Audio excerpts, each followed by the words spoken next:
Oi galera, eu vou fazer um vídeo rápido aqui, fazendo algumas perguntas ao Merlin, e também a várias outras pessoas que queiram responder a essas questões, né? Também o Guilherme o Hunter, o Júnior do Baú do Araú, né? Entre outras pessoas aí. Dividi aqui em 4 tópicos muito rápidos, tá? Então, vamos lá. Primeiro tópico é sobre subempregos. Merlin, quando você fez aquele levantamento de posts no, no- na fanpage do Movimento Brasil Livre lá no Facebook, você destacou uma postagem lá do João Dória que me chamou a atenção. Primeiro vou comentar aqui por alto. Aquela página do MBL é uma coisa assim que é vergonha alheia, né? E eles fazerem uma campanha pro Dória significa eles abandonaram completamente a chance de um Aécio ou mesmo um Alckmin ou Serra conseguirem disputar uma eleição com o Lula e conseguir ter alguma chance de vencer o Lula, né? Então eles estão partindo pro Dória, né? Logicamente que o Dória tá pagando esse pessoal, né? Porque o Dória tem sim indícios de que ele está fazendo campanhas midiáticas aí, inclusive usando rede social, e o Movimento Brasil Livre está em evidência, então está aí em conluio, né? Falar que o Movimento Brasil Livre é partidário, eles se dizem apartidários, mas são retardados, né? Fazendo campanha aí para Dória e com memes completamente bobos e bocós, e um que me chamou a atenção, né? Que eu vou falar aqui nesse vídeo e fazer uma pergunta ao Merlin, é aquele lá do Dória estar usando a Unilever para dar emprego de vendedor de picolé a moradores de rua. Primeiro que aquele post não tem nada a ver com o Dória estar ensinando moradores de rua a pescar, porque isso não é ensinar a pescar. O Dória nunca vendeu picolé, né? Vamos concordar com isso. Então, como é que ele vai ensinar a fazer uma coisa que ele mesmo nunca fez? Fora que isso aí é um subemprego, sim, concordo. Mas a gente tem que definir o que é um subemprego. E a minha pergunta principal, Merlin, é: por que você acha que subempregos são ruins? Subempregos não são necessários? Porque você idealiza que nos ecopolos a tecnologia vai possibilitar que não exista a necessidade de haver empregos que são considerados subempregos, que são aqueles empregos pouco qualificados, que pagam pouco, e pagam um pouco por uma questão de mercado, pagam um pouco porque o mercado determina o preço, né? Então, você acha que esses empregos, vendedor de picolé, gari, catador de lixo, limpador de banheiro, garçom mesmo, caixa, supermercado, motorista, é, segurança, vigia, porteiro, esses empregos são todos subempregos, né? Operador de técnico, né? De TV a cabo ou de telefonia, esse pessoal que conserta poste de energia elétrica, cabeamento, né? São todos subempregos, né? Garçom eu já falei, né? Pescador, é, inclusive operário mesmo, operário em geral, pessoal que trabalha em chão de fábrica, todos subempregos. A pergunta é, Merlin, por que você pega tanto no pé dessa questão de subempregos como se eles não tivessem que existir? Se não existissem subempregos, a nossa economia parava e mesmo a nossa vida civilizada parava, porque eles são extremamente importantes. Então, são empregos necessários.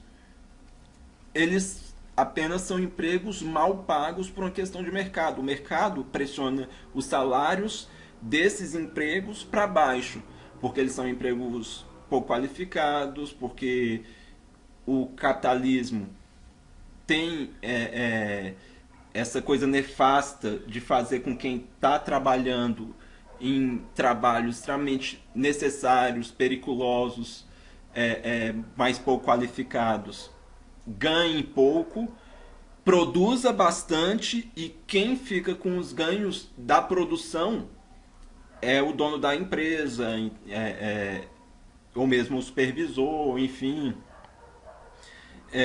Então, mas esses empregos são necessários.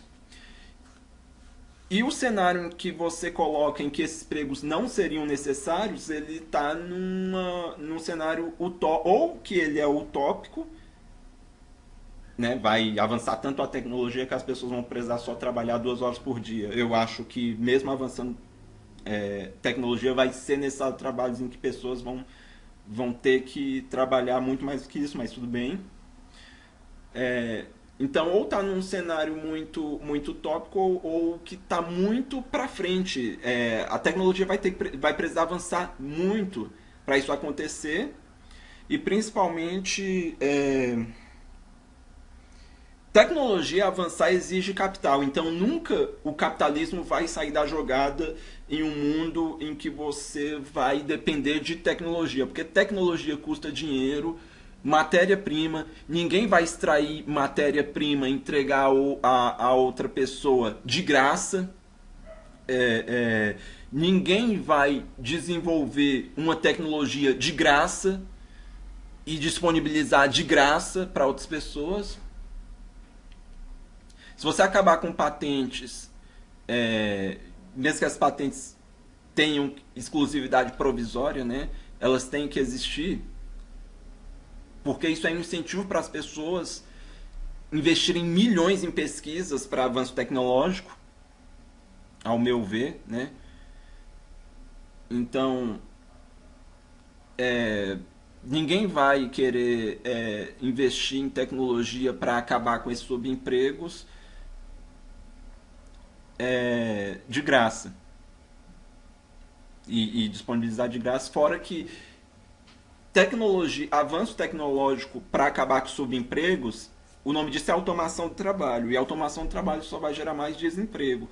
Então, eu não sei por que você tão pega tanto no pé da questão da existência de subempregos. Subempregos precisa existir. Alguém precisa trabalhar como entregador de pizza, por exemplo. Porque pessoas querem comer pizza em casa. Alguém precisa trabalhar. Então a pessoa não tem que ir para a lanchonete ou para a pizzaria para pedir pizza. Beleza. Alguém tem que trabalhar como garçom, então, da pizzaria. Alguém tem que trabalhar como caixa do supermercado. Alguém tem que limpar rua. Alguém tem que limpar os prédios das empresas. Alguém tem que trabalhar como operário. Esses empregos sempre vão ter salários baixos. São empregos de pouca qualificação. Tá bom? Então, subemprego, ao meu ver, são necessários eles existirem, e alguém tem que trabalhar neles.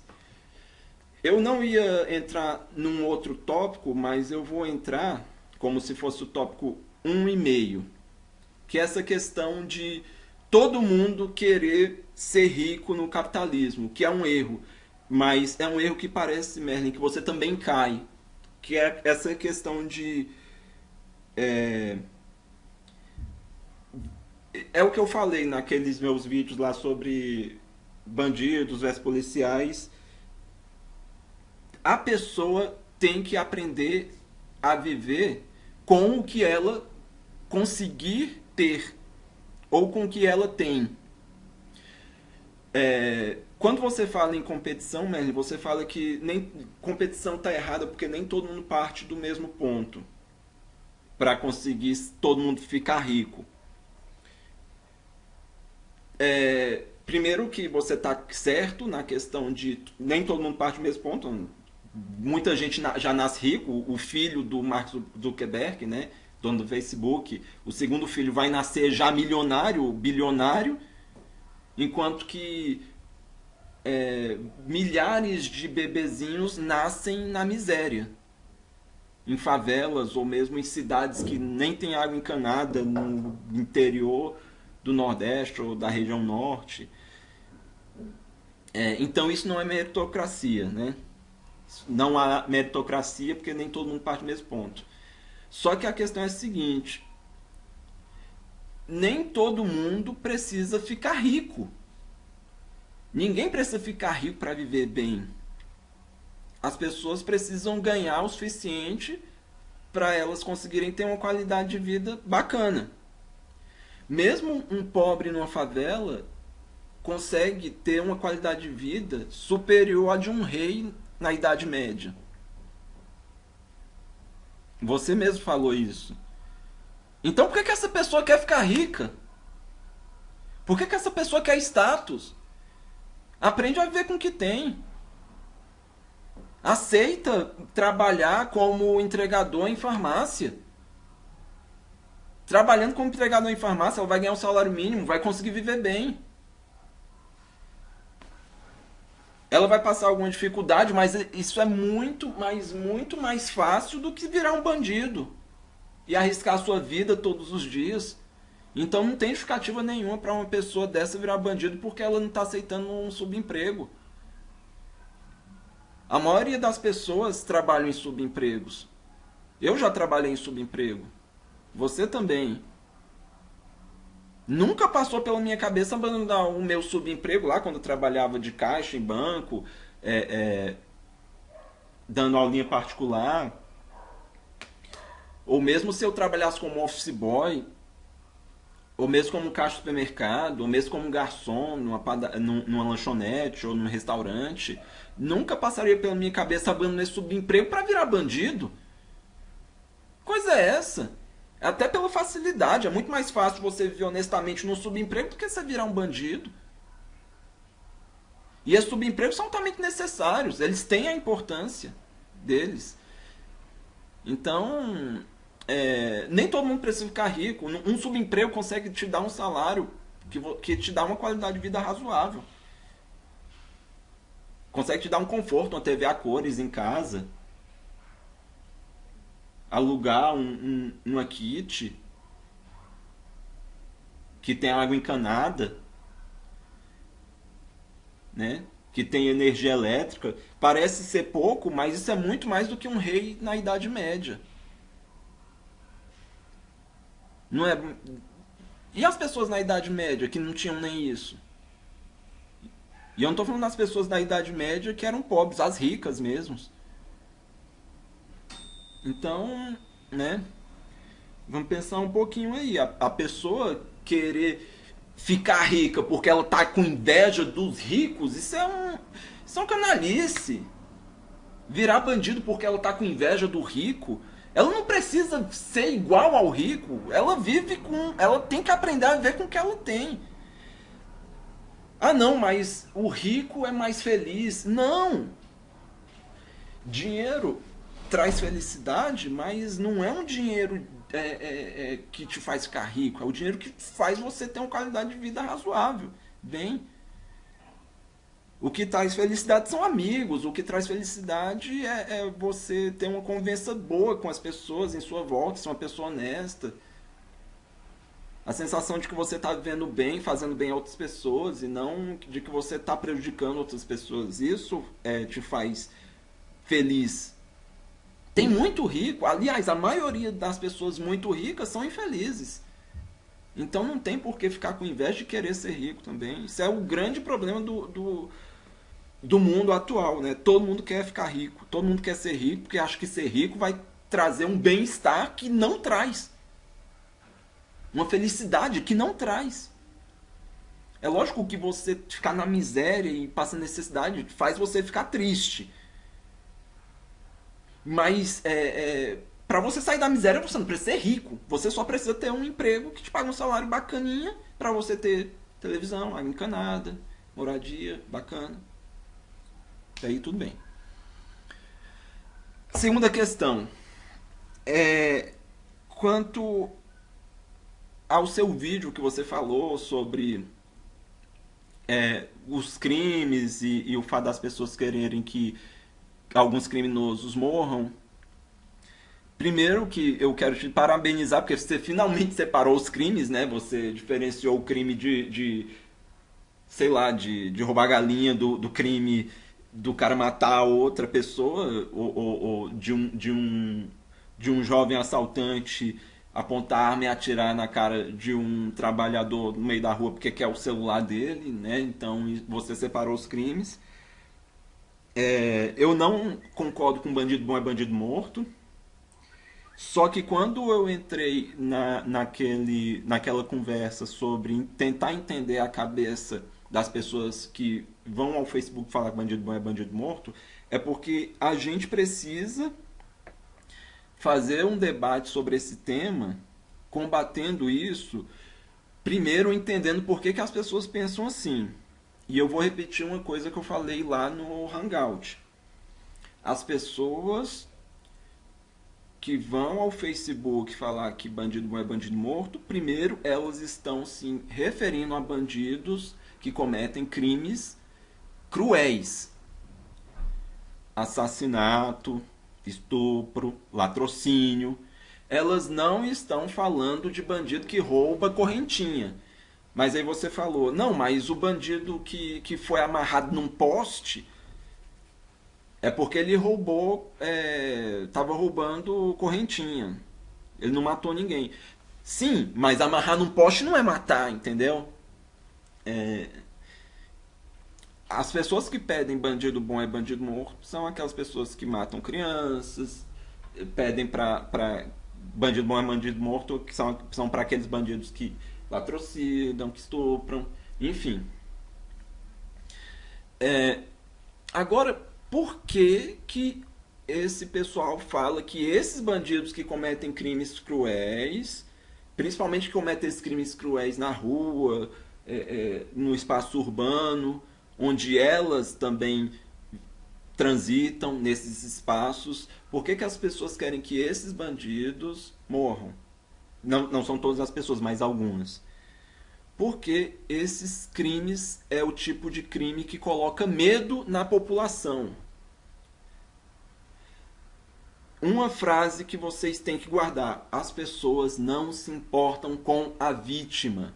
Então, por que a pessoa não se sensibiliza ou não se importa com o crime por omissão, entre aspas, de permitir que pessoas morram de fome lá no Nordeste ou nas favelas mesmo, enfim, onde quer que sejam? Porque essas pessoas de internet, né, que tem internet, são pessoas de classe média, elas não correm o risco de morrerem de fome. Então, esse crime, entre aspas, por omissão de deixar uma criança morrer de fome ou uma pessoa morrer de fome, não é um crime que vai pôr medo nelas. Porque elas não pensam, amanhã vai ser eu. Não. Mas elas se sentem acuadas, com medo dos crimes que acontecem na rua, na cidade. São crimes de latrocínio, são crimes de estupro, porque pode ser a filha, né, de um pai de família que está ali revoltado, falando que o estuprador tem que morrer. Quer dizer, ele não se importa com a vítima que foi morta, ele se importa que amanhã esse mesmo bandido que matou ou estuprou essa pessoa hoje pode matar ou estuprar ele ou alguém da família dele amanhã. Entendeu? Então, eles pensam, mata logo esse cara antes que ele faça mal a mim ou a minha família. Porque eu e minha família andamos pela mesma rua a pé em que esse cara cometeu o crime com outra pessoa. Então, as pessoas sentem alvos desse crime. Elas se sentem em risco de serem vítimas desse crime. Então, por isso que é um crime que revolta. Eu me sinto revoltado pelo mesmo motivo. Se acontecer um crime aqui na porta do meu condomínio, de um moleque matando alguém por causa de um celular, eu vou me sentir revoltado. Por quê? Porque eu ando de celular aqui, a pé. E eu quero continuar andando de celular aqui a pé. Que porra é essa? Esse cara tá tirando minha liberdade. Esse cara tá tirando a liberdade das pessoas. Eu queria viver num local onde eu tivesse o direito de andar com o meu celular, de andar com o meu videogame, com o meu fone de ouvido, a mostra, com o meu tablet na rua. Igual em países mais civilizados, igual em países de primeiro mundo, como por exemplo o Japão, onde as pessoas lá andam com os seus equipamentos na rua sem se importar, porque não correm o risco de ser assaltadas. O risco lá de ser assaltado é desprezível praticamente. Então por isso que é revoltante. Quanto às pessoas que morrem de fome, tá lá. Pô, a mídia sequer noticia para as pessoas se sensibilizarem com isso. Raramente tem um documentário que mostra pessoas, ou uma reportagem, né, que mostre pessoas morrendo de fome no interior do Brasil, longe das grandes cidades, ou mesmo nas periferias das áreas metropolitanas. Então as pessoas não se sensibilizam porque elas não veem isso, em primeiro lugar. Segundo, porque elas estão nem aí para quem está morrendo. Elas estão aí para ser vítima de um crime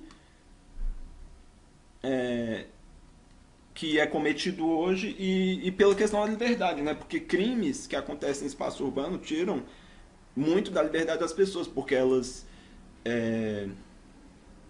como aquela música lá do Paralelo no Sucesso, né? O Calibre do Perigo. Por que caminhos você vai e volta, aonde você nunca vai? Por que esquinas você nunca para? A que horas você nunca sai? Há quanto tempo você sente medo? Quantos amigos você já perdeu?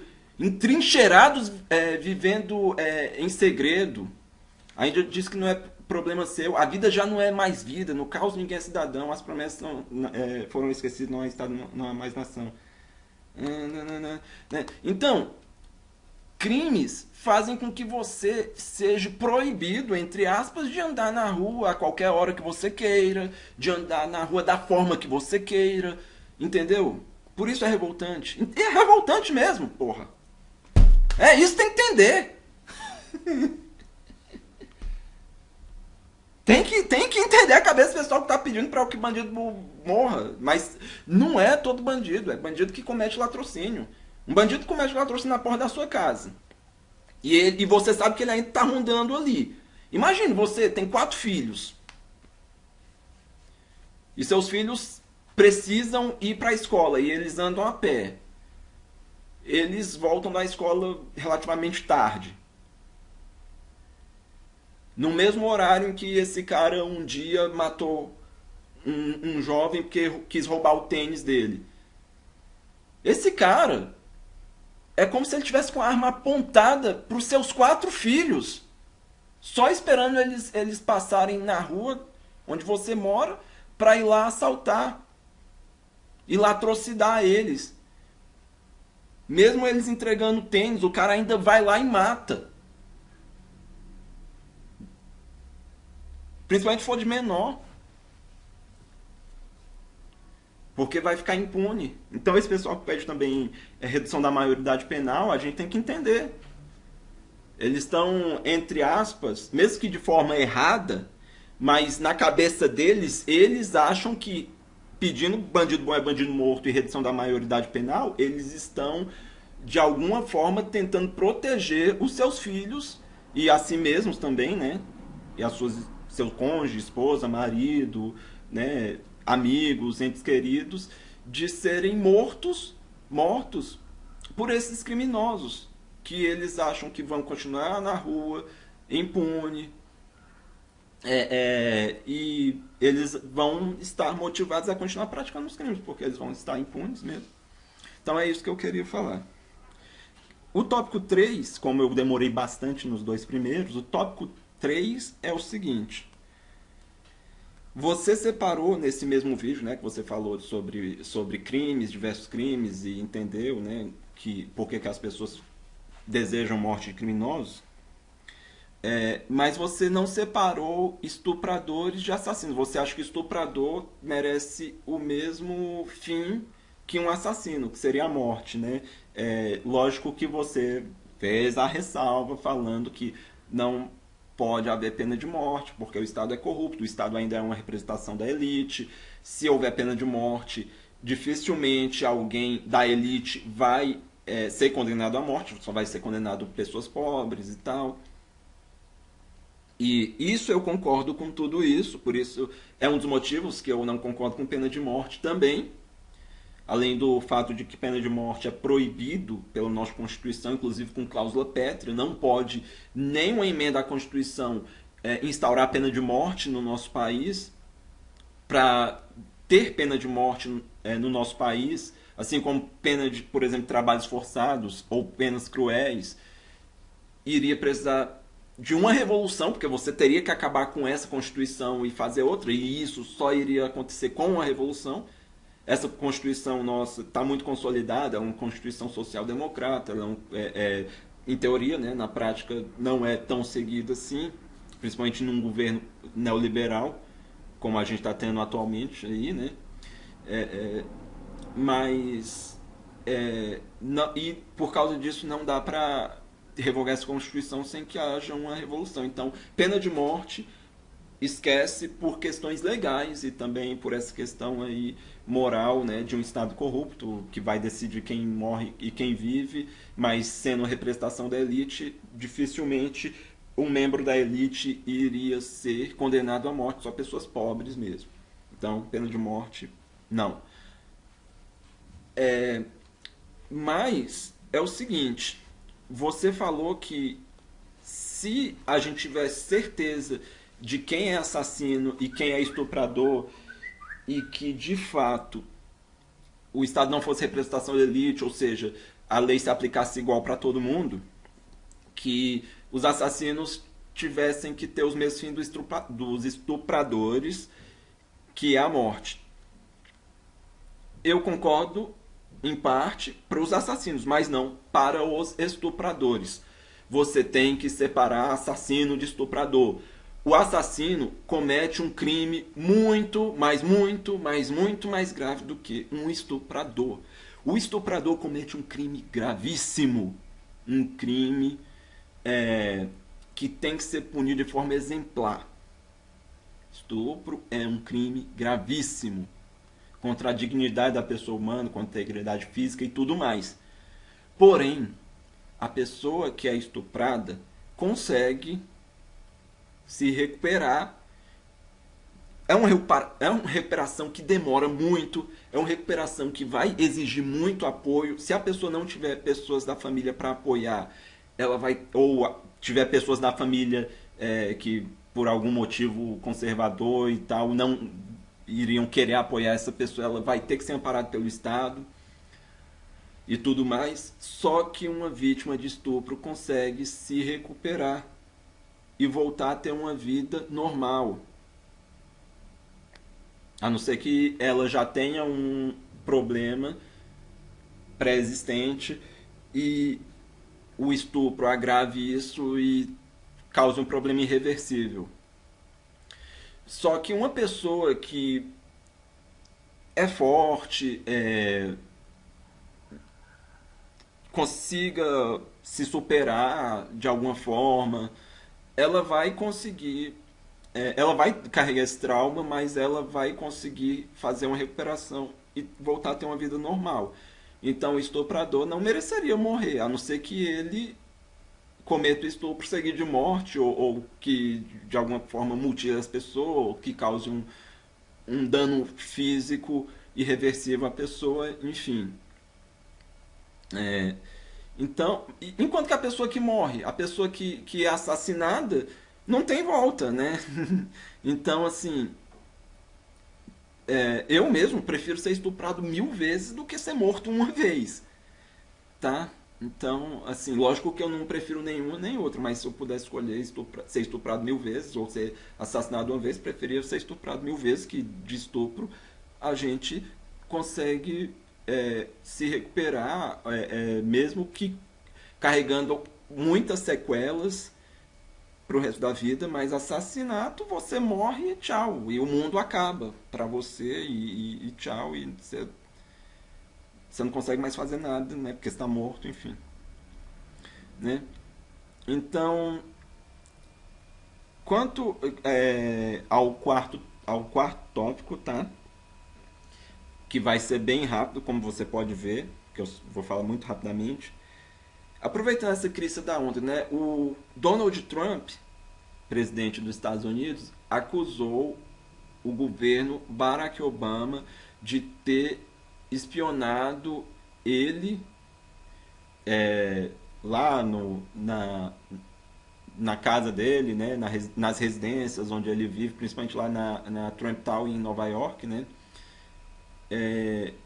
por meio de grampos telefônicos.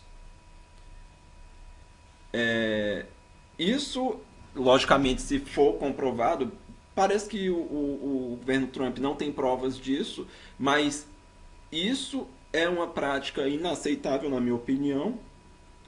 Grampo não pode acontecer, seja com quem for, a não ser na forma da lei, né? Para processo criminal, uma instrução de processo criminal. Aqui no caso do Brasil, né? Tem que ter autorização de uma autoridade que seja um juiz, né? Enfim, fora da lei não pode haver grampo. Porém,